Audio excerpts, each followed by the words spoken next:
Alors bonjour, nous allons parler dans cette vidéo de ce qu'on appelle de la fibre optique.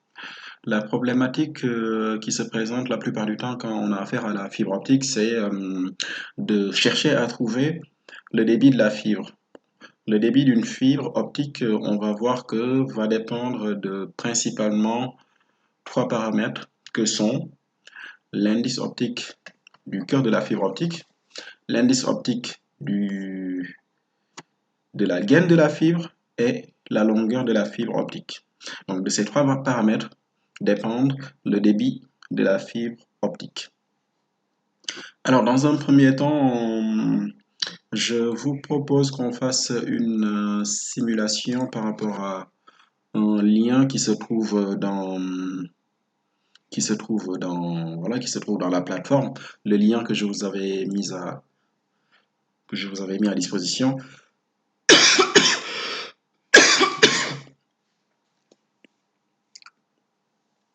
Alors, dans un premier temps, je choisis rayon plutôt que de choisir onde. La source lumineuse émet un rayon lumineux sous forme laser. Alors je choisis le rapporteur, je place le rapporteur de sorte à ce que je puisse voir avec quelle inclinaison le rayon lumineux arrive au niveau de la surface de séparation. Cette surface de séparation sépare deux milieux. Le milieu 1, c'est le milieu du rayon incident, et le milieu 2, c'est le milieu où se trouve le rayon qu'on appelle rayon réfracté. Entre le rayon réfracté et entre le rayon incident et le rayon réfracté, ce qui va nous intéresser, c'est quelle sera la relation entre les angles. Ici, par exemple, on peut choisir un angle d'incidence égal à 30 degrés. Alors, pour se mettre en conformité avec l'exercice 2, enfin, pardon, l'exercice 1, le problème 1, la feuille d'exercice, on va choisir les mêmes indices. On a ici l'indice du cœur égal à 1,48, l'indice de la gaine égal à 1,46. On va se placer dans ce contexte. Donc, on va déplacer les valeurs des indices. Le premier milieu a un indice de 1,48. Le deuxième milieu a un indice de 1,46. Voilà. Alors, qu'est-ce qu'on voit? On voit que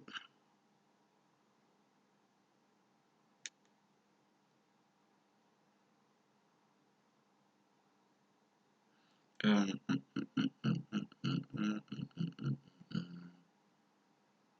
voilà. Ce que je cherche à mettre en évidence, c'est à partir de quel angle, on a un rayon réfracté qui disparaît. Alors, j'augmente la valeur de mon angle, j'augmente. On va dire à partir de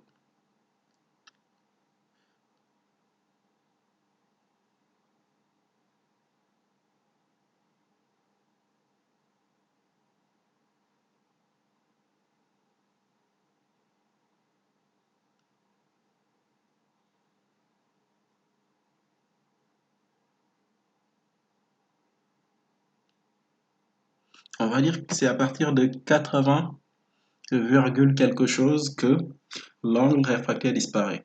Et donc, cela veut dire quoi? Cela veut dire que cette valeur, cet angle-là, correspond à l'angle limite. Alors, il s'agit de quel angle limite ici si on revient à notre problème 1 dans la feuille d'exercice? Si on revient à notre problème 1, c'est l'angle limite pour I, ce point-là. Ça veut dire que si on est plus petit que l'angle de 80, quelque chose, tous les rayons risquent, enfin une partie des rayons risque d'être réfractés et arrivent au niveau de la gaine.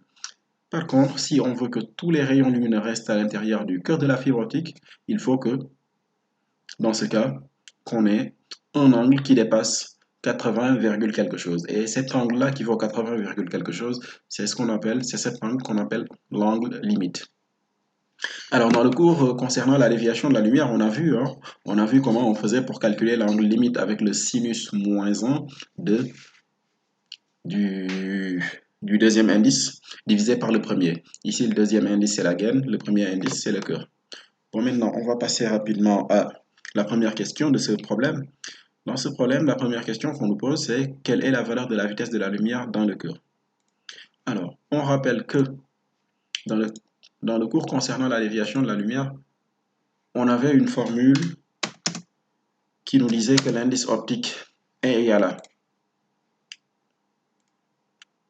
c'est égal à C qu'on divise par V. Je mets le trait de la division. Voilà. Alors, l'indice optique est égal à C divisé par V. Qu'est-ce qu'on appelle C ici? C'est ça, c'est ce qu'on appelle la célérité de la lumière ou la vitesse de la lumière dans le vide, qui est une valeur fixe, qui est une constante. C'est égal à 3 fois 10. 3 fois 10 à la puissance 8 mètres par seconde. Donc 300 millions de mètres par seconde. Bon, avec cette formule, on connaît l'indice optique du cœur. On connaît la célérité de la lumière, c'est une valeur fixe. On peut trouver la vitesse V. Donc V égale à, tout simplement, V va être égal à C. Je copie cette partie-là, CTRL-C, CTRL-V.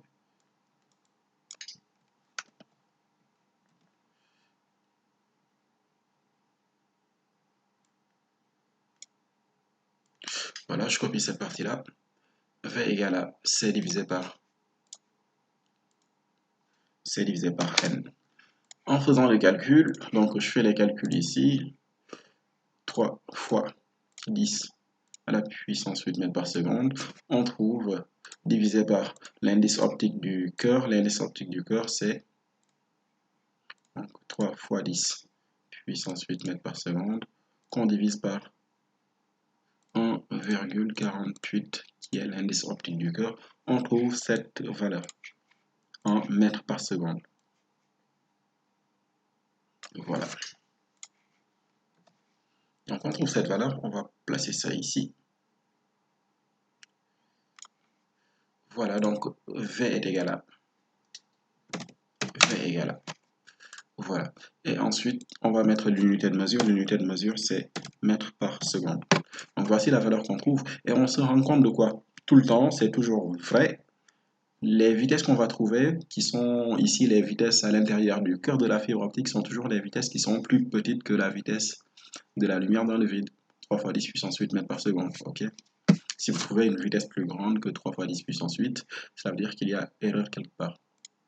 Bon, maintenant, on va s'intéresser à la question petit 2. À la question petit 2 de l'exercice du problème 1, on nous demande pourquoi le rayon lumineux doit être... pourquoi on doit avoir une réflexion totale au point I. Bon, je copie cette partie-là, hein, je copie ça, outil capture, je capture cette partie-là, comme ça me permettra de mieux expliquer. Voilà, CTRL V, tac, tac, tac, tac, tac, tac, tac, tac, tac, voilà. Je réduis un petit peu.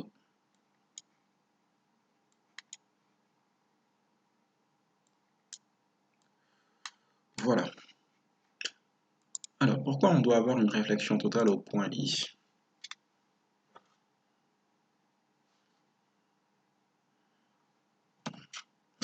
Alors, s'il n'y a pas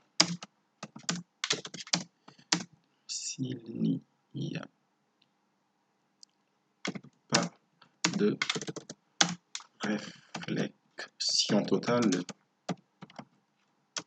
au point I, qu'est-ce qui risque de se passer dans ce cas?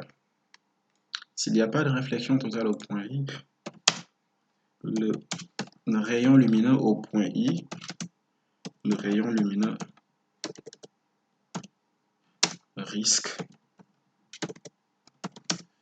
de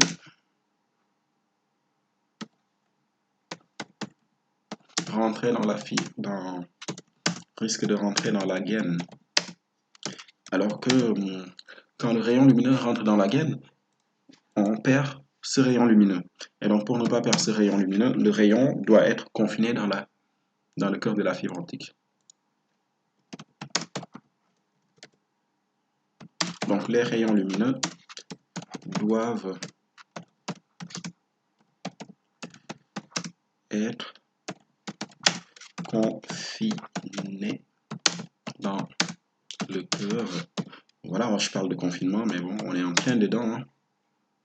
Vivement que ça finisse bientôt. Voilà. Doivent être confinés dans le cœur. Voilà. Pour pas que l'information soit perdue. Donc voilà. Donc c'est ce qu'il fallait répondre à ce niveau-là. Après, dans cette question 2-là, il y a plusieurs sous-questions parce que si on revient à notre problème, on se rend compte que voilà, il y a une question. Pourquoi? À quelle condition, enfin, quelle est la condition sur l'angle I'? Sur I', qu'est-ce qui se passe? L'angle I', c'est l'angle qui correspond au point I. Alors sur I', correspond à quoi? I' correspond à ce qu'on appelle à l'angle limite entre le cœur et la gaine. Correspond à l'angle limite entre le cœur et la gaine. On a vu dans le cours hein, comment on faisait pour calculer un angle limite, l'angle limite qu'on appelle angle limite de réfraction. Donc cet angle limite I' est égal à quoi? C'est égal à, dans le cours on l'a vu, hein, dans le cours on a vu que l'angle limite, le cours concernant la déviation de la lumière, l'angle limite on l'a au niveau de la page, on l'a au niveau de la page 5. Au niveau de la page 5, on a vu que l'angle limite se calcule avec un arc sinus. Allez. Je suis descendu trop. Je suis un peu trop descendu. L'angle limite se calcule avec sinus moins 1 du deuxième indice divisé par le premier. Allez, on va prendre cette formule. Sinus. Donc sinus moins 1. Donc sinus moins 1 du premier indice divisé par le... Enfin, du deuxième indice divisé par le premier. Ici, le premier indice, il s'agit de quel indice? Oula. Voilà, sinus moins 1 du deuxième indice divisé par le premier. Donc, pardon, du deuxième indice divisé par le premier. Alors ici, il s'agit de quel indice dont on parle ici? On parle de l'indice optique de la gaine et on parle aussi de l'indice optique du cœur, de la fibre. Donc voilà, je prends ça, je la copie, CTRL X et puis je mets ça ici. Voilà. Voici la formule qui nous permet d'obtenir l'angle limite. Bon, si on fait nos calculs, voilà, sinus moins 1 de l'indice de la gaine divisé par l'indice du cœur, on trouve. Alors, sinus moins 1, seconde fonction, arc sinus, donc 1,46 divisé par 1,48 divisé égale à 80,56. Si on arrondit, 80,57. Je copie cette partie-là, tac, et je la colle ici, tac, et je mets ça ici. Donc, j'oublie pas de mettre l'unité de mesure à la fin. L'unité de mesure, c'est en angle, donc en angle, c'est en degrés. Donc, l'angle en degrés, très bien, parfait. Voilà. Par la suite,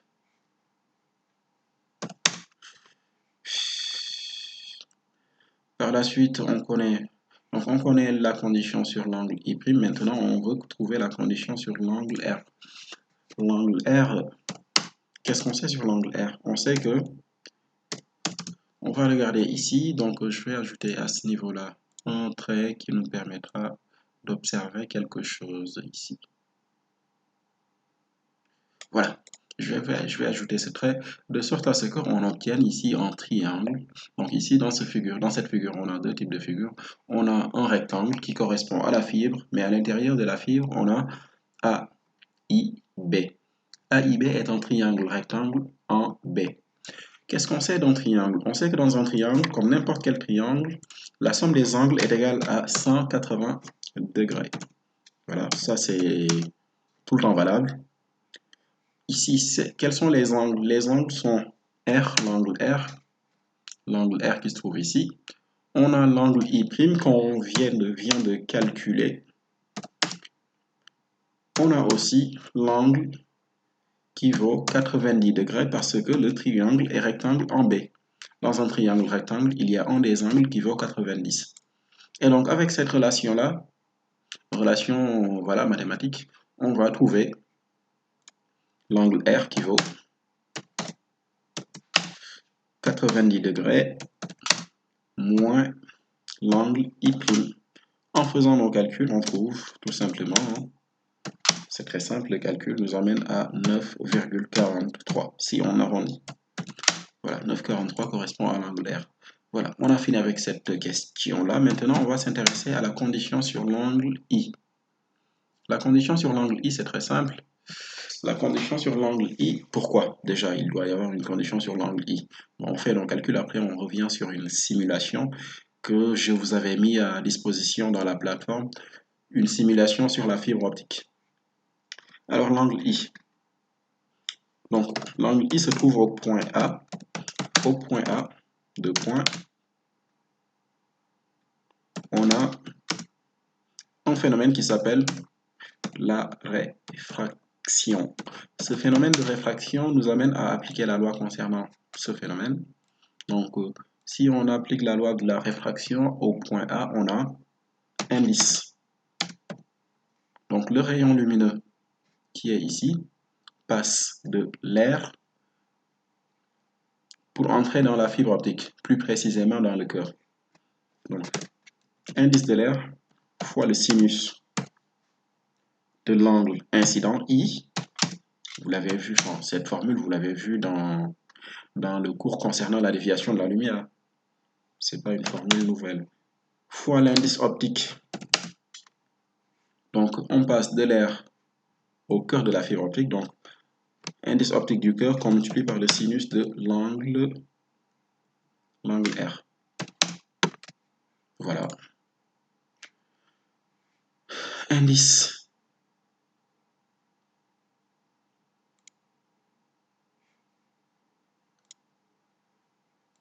Indice de l'air ici. Bon, après, on verra par la suite que l'indice de l'air, c'est 1. Hein. Donc, on peut ne pas l'écrire. On peut faire les calculs sans l'indice de l'air. Donc, indice de l'air qu'on multiplie par l'indice du cœur. Donc, voilà. Très bien. On a appliqué la formule. Tout va bien jusqu'ici. Je reprends la formule, je la copie, je la colle et je l'amène ici. Tac, tac, tac, tac, tac. L'indice de l'air, c'est 1, donc le 1 fois sinus. Donc, on peut ne pas mettre 1 fois, on met seulement sinus I. Donc, indice de l'air, c'est 1. Par la suite, on remplace. Tac, je copie ça ici.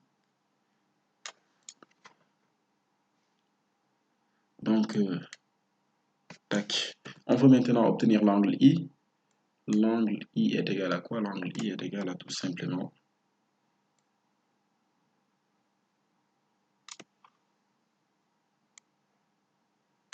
l'angle I est égal à sinus.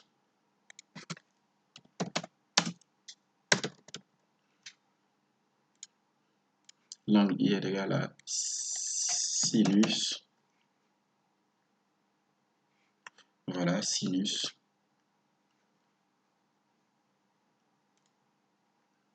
Moins 1. Entre parenthèses. Sinus moins 1 de ça. Et de ça. Voilà, c'est sinus moins 1 de toute cette partie-là. Après, voilà, si on fait nos calculs.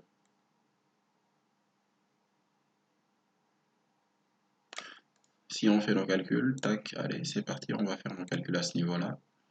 Donc, sinus moins 1 de l'indice du cœur fois sinus R. On va faire nos calculs dans la calculatrice. Donc, seconde fonction, arc sinus. L'indice du cœur, c'est 1,48. On le multiplie par l'indice de la gaine, enfin, on le multiplie par, pardon, sinus de 9,43.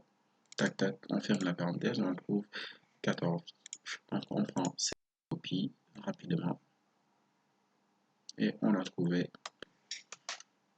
la valeur de l'angle I, la valeur de l'angle d'incidence. Ok. Tac. Et hop, on prend ça. Donc l'angle I est égal à 14. On trouve un angle qui vaut 14 degrés. Donc j'oublie pas de mettre l'unité de mesure. Alors une fois qu'on a trouvé l'angle,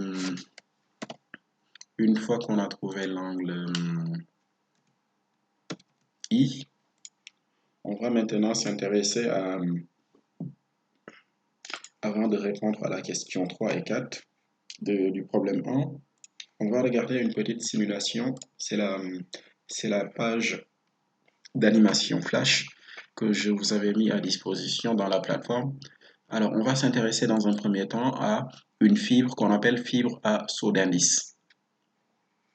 Alors, on va se mettre dans les conditions du problème 1. On nous dit que la gaine a un indice optique de 1,46. Allez, c'est parti, voilà. On nous dit que le cœur a un indice optique de 1,48. C'est bon.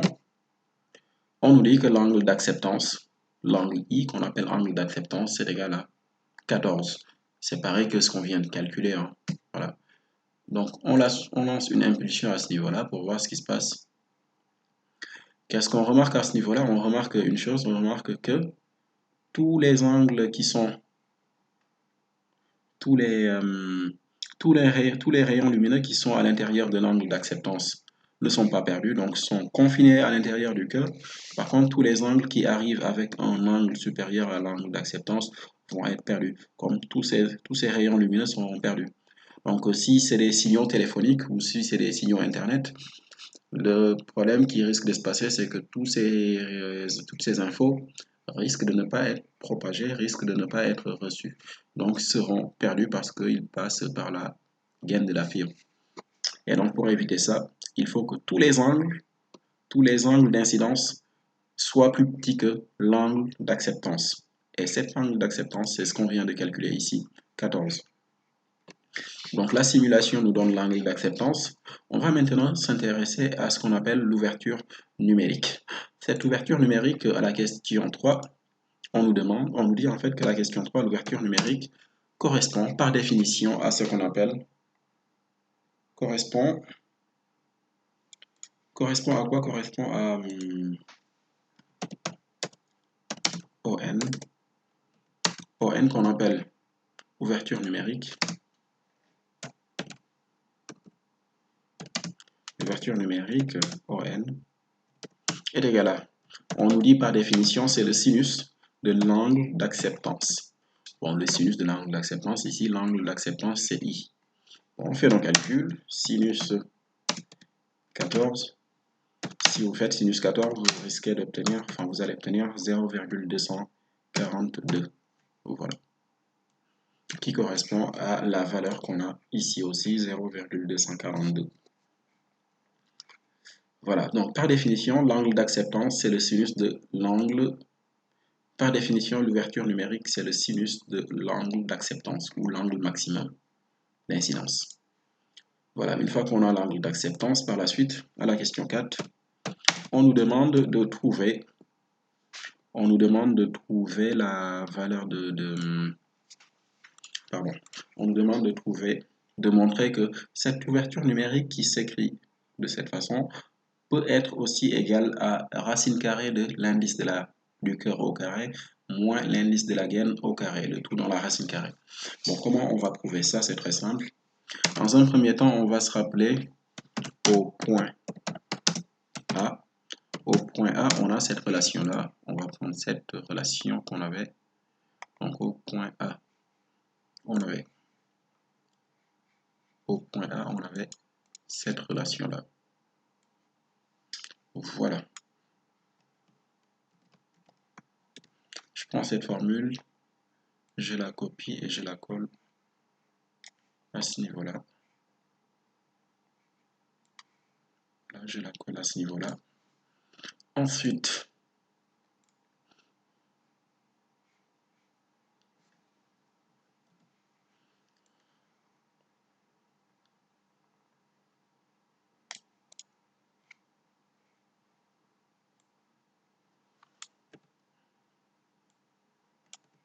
alors par la suite, qu'est-ce que je fais? Je remplace. Qu'est-ce qu'on sait? On sait que l'angle R est égal à quoi? L'angle R est égal à 90 degrés moins l'angle I'. Ça, on l'avait prouvé tout à l'heure. On l'avait vu tout à l'heure dans une des relations précédentes qu'on avait fait à la question précédente. Ok. Donc, une fois qu'on a cette relation-là, on a sinus de l'angle I. Le sinus de l'angle I, on n'oublie pas que c'est l'ouverture numérique. Le sinus de l'angle I est égal à N. Bon, je vais copier, c'est plus simple. Ça va plus vite en copiant. Tac, tac, tac. J'enlève ça. Voilà. Je copie ça. CTRL-C, CTRL-V. Alors, je prends cette formule-là. Alors, qu'on multiplie par quoi? Qu'on multiplie par le cosinus de l'angle I'. Alors, pourquoi? Parce qu'en fait, sinus de l'angle 90 moins I' est égal à cosinus I'. Donc voilà, quelle que soit la valeur de I', sinus de 90 moins un angle est égal à cosinus de cet angle. Alors, je continue. Qu'est-ce qu'on sait sur sinus? Rappelez-vous, parmi les formules mathématiques, on a cosinus au carré d'un angle plus sinus au carré d'un angle est égal à 1. Je vais utiliser cette relation-là pour remplacer cosinus I' par sinus. Donc voilà, ça va m'amener à CTRL-V, tac, tac, fois sinus de... Alors je vais utiliser je vais mettre quelques traits ici, tac, un premier trait, un deuxième trait ici, et un troisième trait pour dire que je suis en train de faire une racine carrée. Alors, je fais la racine carrée de quoi? Racine carrée de... Donc, je remplace cosinus I' par 1 moins sinus carré de, entre parenthèses, I'. Rappelez-vous que sinus carré plus cosinus carré égale à 1. Donc, à travers ça, ça m'amène à 1 moins sinus carré, le tout dans la racine carrée qui remplace cosinus I'. Et donc, tout ça m'amène à tout simplement, si vous multipliez NC par tout ce qu'il y a à l'intérieur de la racine carrée, ça vous amène à tout simplement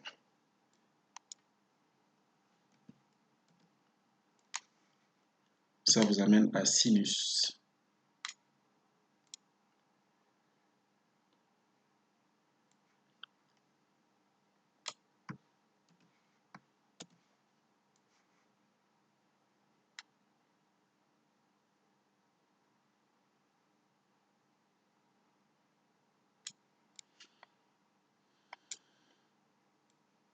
Alors, rappelez-vous, parmi les relations qu'on avait trouvées précédemment, que le sinus de l'angle I', c'était le sinus de l'angle d'axe, c'était le sinus de l'angle limite. On avait dit que l'angle limite I' se trouvait avec sinus moins 1 de NG divisé par NC. Donc, sinus I', c'est NG divisé par NC. Bon, ça, on l'a vu dans le cours concernant la déviation de la lumière. Donc, je remplace le sinus carré de I' par N. Voilà. Alors, ici, on a un indice C, ici, on a un indice G. Alors, tout ça,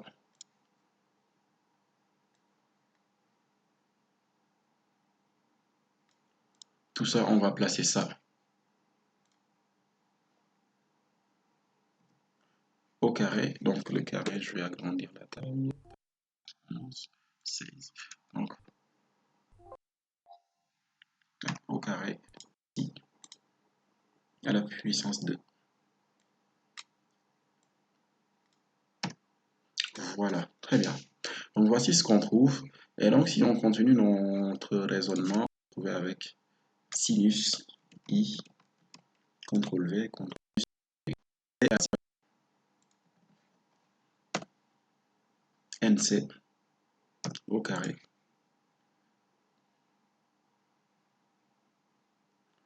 Alors, tac, tac, tac, tac, tac, j'enlève ça. Il y a simple. Je prends ça. Je la copie. CTRL C, CTRL V. Tac, tac, tac. Hop. Je place ça ici. Alors, donc, 1, j'enlève 1. NC, je vais placer NC ici.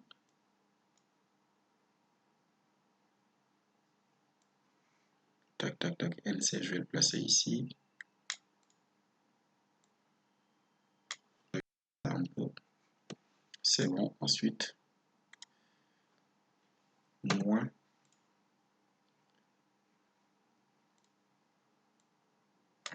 Tac, NC au carré. NC au carré, très bien. L'indice de la gaine à la puissance 2. Et donc, il y a ça qui disparaît. Voilà. Et donc, tac, je descends ça. Alors, voici ce qu'on trouve à la fin. Donc, on montre que O, l'ouverture numérique qu'on note par ON est égale à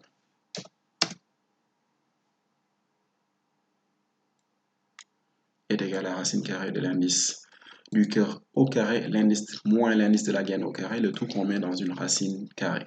Donc voici ce qu'il fallait prouver, il fallait le prouver. Bon, une fois qu'on a prouvé ça, on peut passer maintenant à la question 5. À la question 5, on nous demande en fait de trouver le temps. Le temps. Donc question 4, c'est bon. À la question 5.1, on nous demande de trouver le temps ou la durée du trajet de la lumière qui entre avec une incidence normale. Qu'est-ce qu'on appelle un rayon lumineux qui entre avec une incidence normale, c'est-à-dire quand l'angle I est égal à 0, cela veut dire quoi? Cela veut dire que le rayon entre dans la fibre de cette façon.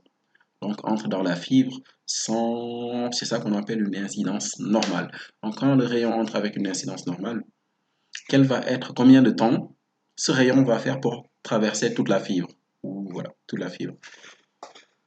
Pour ce faire, on va... Donc 5.1. Donc 5.1. Le temps, on va se rappeler de ce qu'on avait vu au collège. Au collège, on avait vu que le temps peut se calculer avec la formule de la vitesse. Vitesse égale à distance sur le temps. Donc on va mettre cette formule, vitesse égale à distance. Ici, il s'agit de quelle distance? Il s'agit de la longueur de la fibre. La fibre a une longueur qui vaut, qu'on note par grand L, ça c'est la longueur de la fibre, ou la distance. Vitesse égale à distance sur le temps. Et nous, on cherche ce temps-là. OK.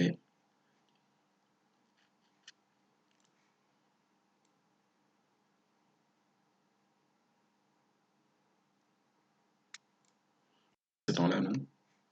Tac, tac, tac. Je vais mettre des indices.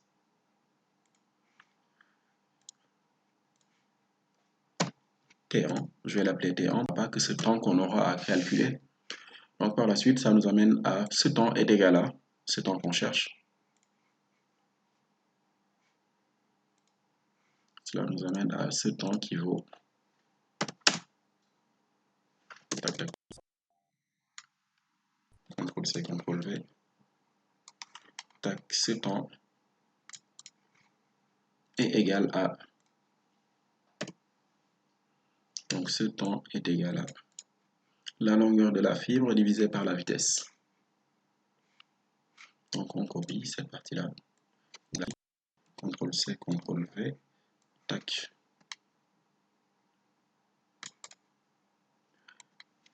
Tac. T1 est égal à divisé par V. V Après, on verra hein, on va devoir remplacer cette vitesse par quelque chose qu'on connaît, quoi, par sa valeur. Mais avant sa valeur, on avait sa relation d'abord. Cette vitesse-là, c'est la vitesse de la lumière quand la lumière se trouve dans le cœur fibre optique. C'est différent de la vitesse de la lumière dans le vide ou dans l'air. Parce que ici, la lumière n'est pas dans le vide ou dans l'air. Ici, la lumière est dans le cœur de la fibre optique. Donc, la lumière traverse la fibre optique. Et donc, dans ce cas-là, ce qu'on fait, c'est très simple. On va remplacer V par C0 qui correspond à la vitesse de la lumière dans le vide, divisé par l'indice optique du cœur. Donc on aura tout simplement L, tac, qu'on divise par C, divisé par aussi, encore, divisé par. Bon, cette étape-là, je la fais maintenant, mais après, par la suite, voilà, c'est à vous de savoir que V égale à C divisé par N. V égale à C divisé par l'indice optique. Ça, c'est à vous de le savoir par la suite. Alors, tac, égale à. Qu'est-ce qu'on fait? On utilise, voilà, on utilise L, grand L plutôt. On multiplie par l'indice optique. Le tout qu'on divise par C. Voilà, aussi simple que ça. Je mets en trait, tac, le trait de la division. Ensuite, on a un indice ici. C'est l'indice du cœur, de la fibre du cœur. Très bien, ici. Indice du cœur, tac, ici. Voilà. Après, donc, si on fait le calcul, on va se retrouver avec T1.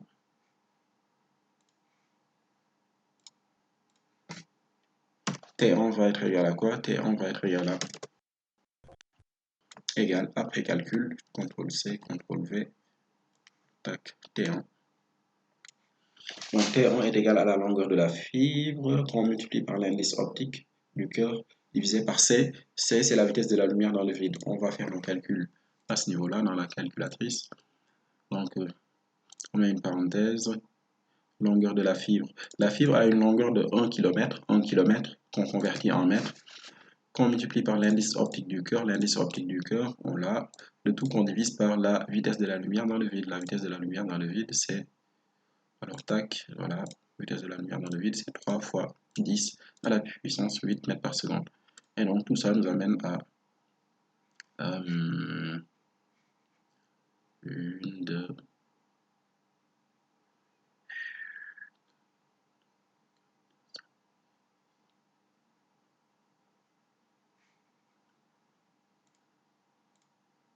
Alors, tout ça nous amène à...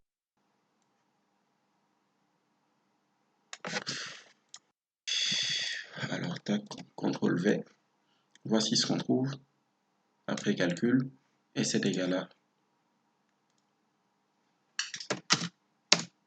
4,93 fois 10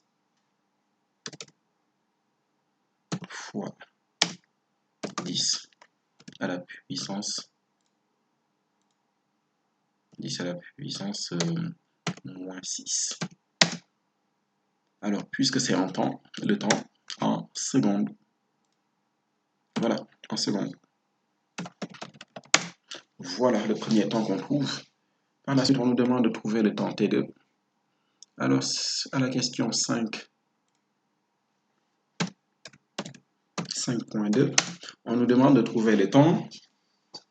Donc, ce temps-là, c'est lequel? C'est le temps que parcourt le rayon lumineux qui entre de cette façon, qui entre avec un angle d'incidence égal à l'angle d'acceptance qui vaut 14 degrés. Et donc, ce rayon lumineux va subir des déviations à l'intérieur de la fibre. Donc, ce rayon lumineux va être dévié ici, dévié encore, dévié, dévié. Il va connaître plusieurs déviations à l'intérieur tant que ce rayon reste confiné. Donc, ce temps T2, on va utiliser vitesse égale à distance sur le temps. C'est égal à la longueur de la fibre. CTRL-C, CTRL-V. Donc, c'est pas un temps T1, c'est un temps T2. Voilà. Donc ce temps, on l'appelle T2. T2. Alors, on va noter ça.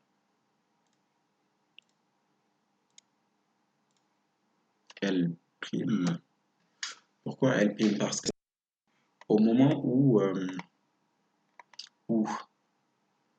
le premier rayon lumineux qui fait un temps T1 fait un parcours direct, l'autre rayon subit des dégâts. Et donc, nous, ce L' correspond à quoi? La longueur L' correspond à la longueur AI. Alors, AI. Et la longueur AI, comment on fait pour trouver cette longueur AI? Alors, on va dire que c'est égal à tac. On va simplifier cette partie-là. Tac, tac, tac, tac, tac. On voit ça, CTRL-C, CTRL-V. Je copie ça. Je colle ça ici. Voilà. Alors, c'est pas L, c'est L'. Ici. Voilà, L'. L' qui correspond à la longueur AI. La longueur AI, pour la trouver, c'est très simple. Vous avez un triangle rectangle, le triangle AIB. Ce triangle rectangle AIB, on connaît la distance AB. La distance AB, c'est la longueur, ou c'est l'équivalent de la longueur de la fibre optique qui fait 1 km. On veut trouver la distance AI. Bon, si vous avez un triangle rectangle, vous voulez trouver l'hypoténuse, vous voulez connaître l'hypoténuse et que vous ne connaissez une seule longueur sur les trois, une seule distance sur les trois distances du triangle rectangle, vous allez penser non pas à faire Pythagore, parce que Pythagore peut permettre de trouver l'hypoténuse, mais l'hypoténuse, on le trouve si on connaît les deux autres côtés. Ici, on ne connaît pas les deux autres côtés. Donc, pour ce faire, pour trouver l'hypoténuse, on va utiliser sinus ou cosinus. Donc, on va utiliser le sinus de l'angle I'. I', c'est un angle qui est ici. On rappelle que sinus, en maths, c'est le côté opposé divisé par l'hypoténuse. Le côté opposé, c'est la distance AB. AB, c'est la distance qui correspond à la longueur de la fibre qui fait 1 km. Donc, sinus côté opposé sur hypoténuse. On va faire une petite parenthèse ici. Donc, sinus I' dans le triangle rectangle AIB. C'est le côté opposé. Le côté opposé, c'est la longueur de la fibre qu'on divise par la longueur L'. Donc, prime ici. Voilà. Donc, le trait de la division. Voilà.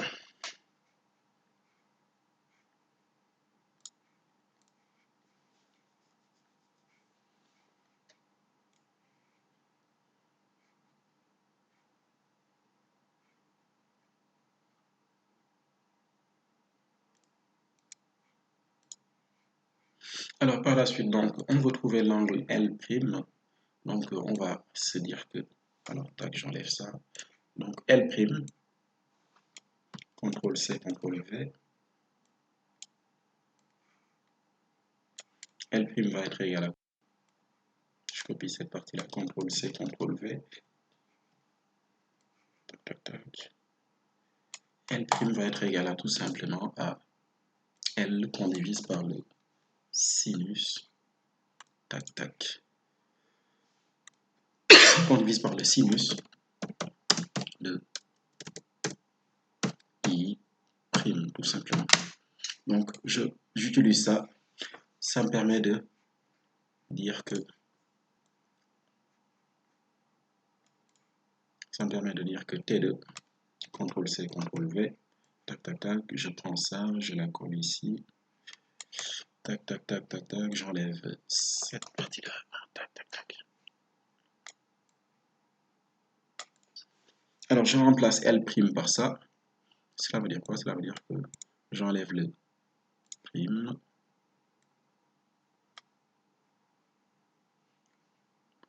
Et tout ça qu'on multiplie par le sinus de l'angle I', tout simplement. Voilà ce qu'on trouve. Mais bon, rappelez-vous aussi que sinus de l'angle I', on avait son expression. L'expression de sinus de l'angle I', on l'avait ici. Voilà. Sinus de l'angle I', c'est l'indice de la gaine divisé par l'indice du cœur. Bon, ça, vous le savez. Donc, on connaît maintenant le temps T2. On va maintenant s'intéresser au calculateur. C, CTRL V, avant calculatrice T2 est égal à. Donc, calculatrice va nous dire combien vaut le temps T2. Donc, la calculatrice va nous dire que donc, 3 fois 10 puissance 8 mètres par seconde divisé par sinus divisé par sinus, tac. Qu'est-ce que c'est ça? Divisé par sinus. Qu'est-ce que c'est que ça? Qu'est-ce que c'est que ça? Qu'est-ce que c'est que ça? Qu'est-ce que c'est que ça?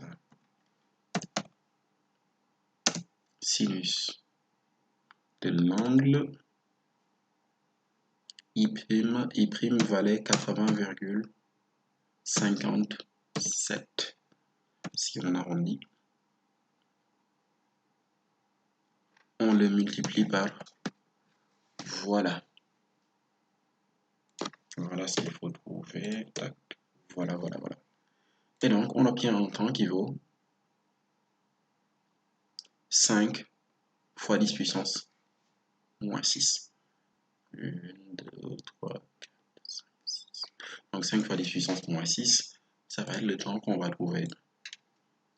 5 étoiles fois 10 à la puissance moins 6. Puisque c'est en temps, donc c'est en secondes.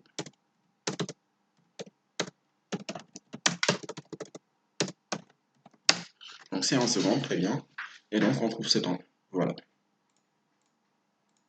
On trouve ce temps, voilà. Donc on a répondu à la question 5.2 et 5.1. Par la suite, donc, vérifier que la différence entre les deux durées précédentes peut s'écrire delta t égale à nc, etc. Bon, ça, c'est pas trop compliqué. Hein. Pour montrer que le retard temporel, delta t, qu'est-ce qu'on appelle delta t? On revient à notre, voilà, on revient à notre page Paint. Delta t, c'est le temps. C'est le temps que fait le rayon lumineux numéro 2, moins le temps que fait le rayon lumineux numéro 1. Donc, cette différence de temps, c'est quoi? C'est tout simplement, alors donc, la question 5.3. La réponse 5.3, c'est delta t égale à quoi? On cherche T2 moins T1. On va mettre des indices. Donc, T2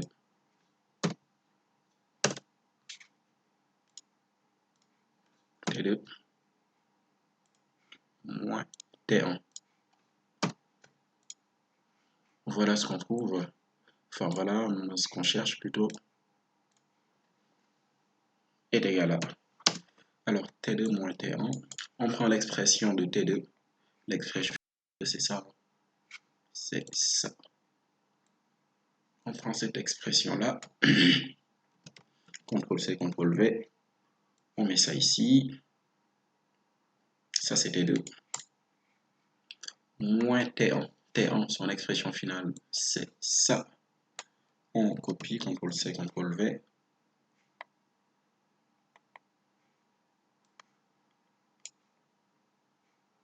Alors, on va mettre ça ici. Et on fait un moins ici. Donc, moins. Voilà. T2 moins T1, c'est ça. On obtient ça. Donc, par la suite, on fait égal. Alors, qu'est-ce qu'on sait? On sait que sinus de l'angle I', c'est quoi? C'est l'indice de la gaine divisé par l'indice du cœur. Donc, ça nous amène à quoi? Ça nous amène à L. Bon, je vais peut-être copier encore cette partie-là. On va encore copier. C'est plus simple. C'est CTRL V. Allez, c'est parti.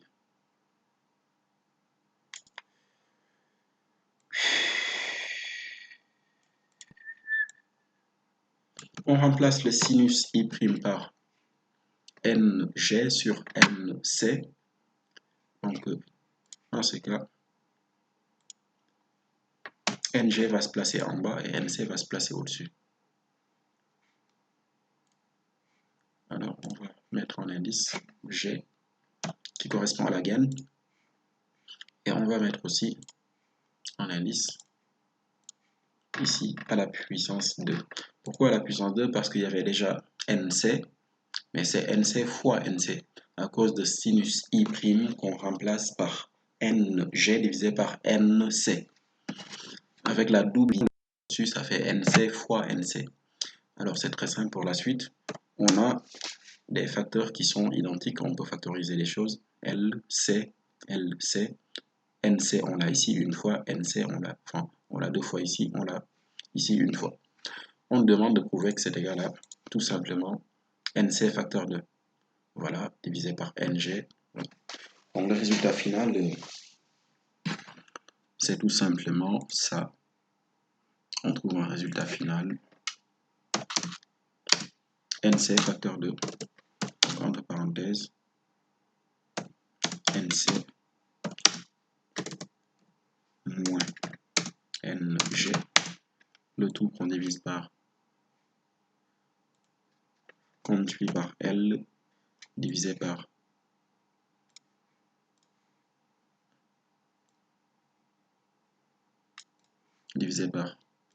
C. Tac. Et donc on divise encore ici, divisé par NG. Tac. Tac. NG. Je mets des indices. Tac. NG. G ici. C ici. G ici. Et C ici. Alors, si vous voulez savoir est-ce que tout ceci, ça correspond ou pas,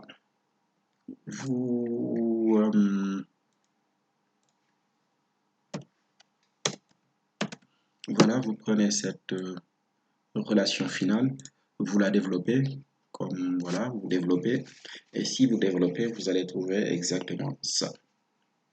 On peut passer de là à là, on peut passer de là à là. Donc la relation finale qu'il fallait trouver, c'était celle-ci. Il fallait montrer que cette écriture pouvait s'écrire en ceci.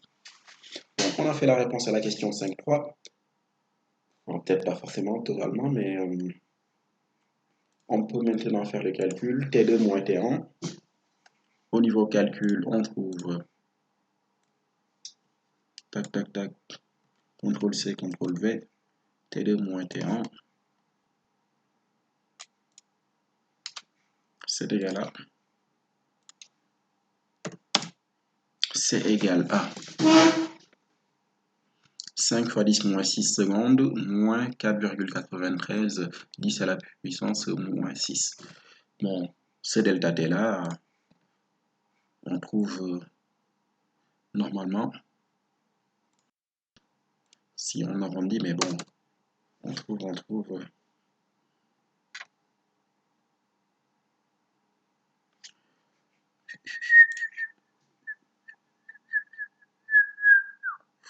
moins 0, enfin, on met la parenthèse, 4,93 fois 10 à la puissance moins 6. Alors, on trouve 0,09.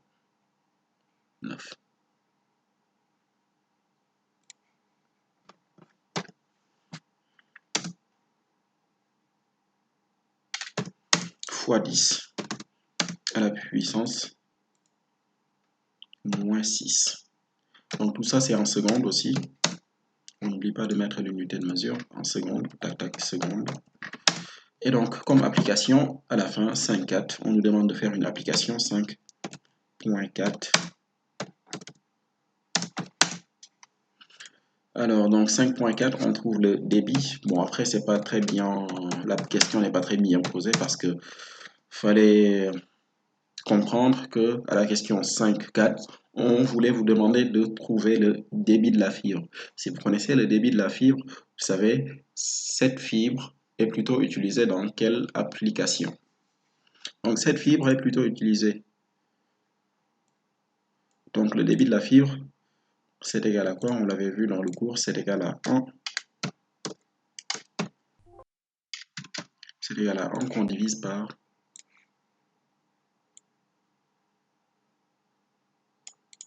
1 qu'on divise par.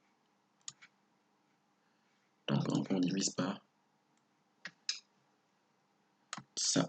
CTRL-C, CTRL-V. Voilà, on met ça ici. 1 divisé par ça, T2 moins T1, qu'on appelle aussi delta T qu'on appelle le retard entre le rayon numéro 1 et le rayon numéro 2.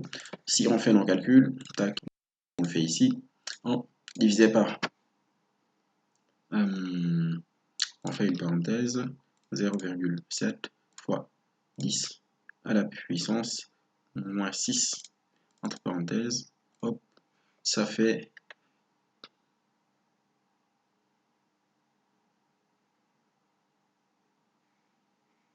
ah mais je me suis trompé hein, parce que c'est pas 10 moins 6, hein, c'est 10 moins 7. Hein.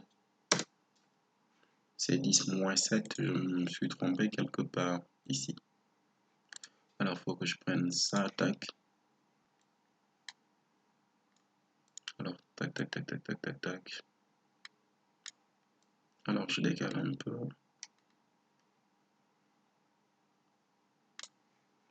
Allez, c'est parti. 0,07 fois 10 à la puissance moins 6. Entre 1 divisé par 1 divisé par T2 moins T1.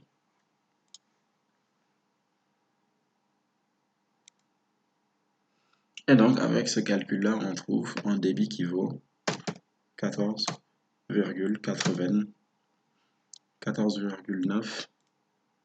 On trouve 14,28. Ok, donc 14,28 mégabits par seconde. Ok, voilà, voici ce qu'on trouve. Voilà, donc,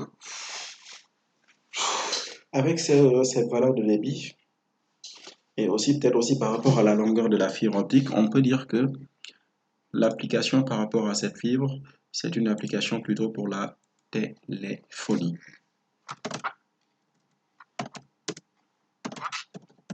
Application, c'est plutôt pour la téléphonie. Voilà. Fallait faire dans cet exercice-là, et donc ça nous a permis de réviser un petit peu pas mal de choses qu'on a vu dans le cours, voilà, qu'il y avait dans le cours. Donc voilà ce qu'il fallait faire dans cet exercice ou dans ce problème numéro 1. Donc voilà, voici donc où se termine cette vidéo. Et donc on verra, voilà, on fera aussi d'autres vidéos concernant les antennes, etc. etc. Et donc, juste avant de terminer aussi, je vous mettrai à disposition une partie de l'exercice 2 qui était assez difficile à faire, qui était qui demandait beaucoup, un niveau très important en maths. Donc cette partie, je vous le mettrai à disposition, pas sous forme de vidéo, mais je vous le mettrai dans la plateforme sous forme de document fichier, document papier, voilà, sous forme de document fichier. Et puis pour les autres exercices, bon, c'est des exercices qui peuvent se faire facilement, quoi. Le problème numéro 2 et le problème numéro 3. Donc c'est des exercices assez accessibles. Voilà. Donc si on fait cet exercice, enfin, ce problème-là, une fois qu'il est fait, bon, le plus important est fait. Hein. Si vous arrivez à faire le problème numéro 2 aussi, c'est très bien, c'est parfait. Voilà. Alors dans le problème numéro 2 aussi, je tenais à vous signaler qu'il y a quelque part où c'est marqué puissance en demi. Puissance en demi et racine carrée, c'est la même chose. Exemple, la racine carrée de 5, c'est la même chose que de dire 5 à la puissance en demi. Voilà, c'est la même chose. Donc racine carrée et puissance en demi, c'est pareil, c'est la même chose. Donc voici où se termine cette vidéo et donc voilà, à bientôt.